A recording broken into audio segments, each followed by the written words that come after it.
বাংলাদেশে দুইটি দল আছে, ইসলামের পক্ষে দল আর ইসলামিক বিপক্ষে দল। এর বাইরে কোনো দল নাই। যারা ইসলামের পক্ষে আছে তাদের ঐক্যবদ্ধ হতে হবে। এই ছোট ছোট ছোট ছোট করে বিভক্ত হলে ক্ষতিগ্রস্ত হবে ইসলামিক পক্ষের লোক, শক্তিশালী হবে ইসলামিক বিরোধীরা। আশা করি ভিডিওর কথাগুলো আপনারা শুনছেন।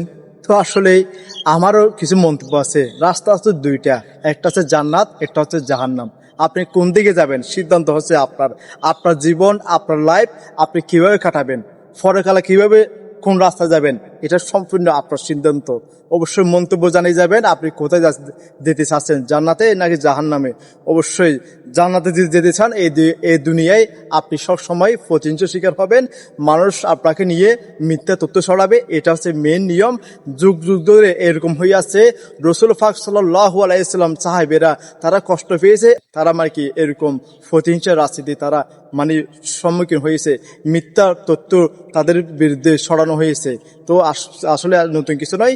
আপনি কোন পথে যাচ্ছেন অবশ্যই মন্তব্য জানিয়ে দিতে পারেন কমেন্ট বক্সে। পারলে ভিডিওটা শেয়ার করে সবাইকে দেখার সুযোগ করে দিতে পারেন। আপনার একটি মূল্যবান শেয়ারের মাধ্যমে। আল্লাহ হাফেজ।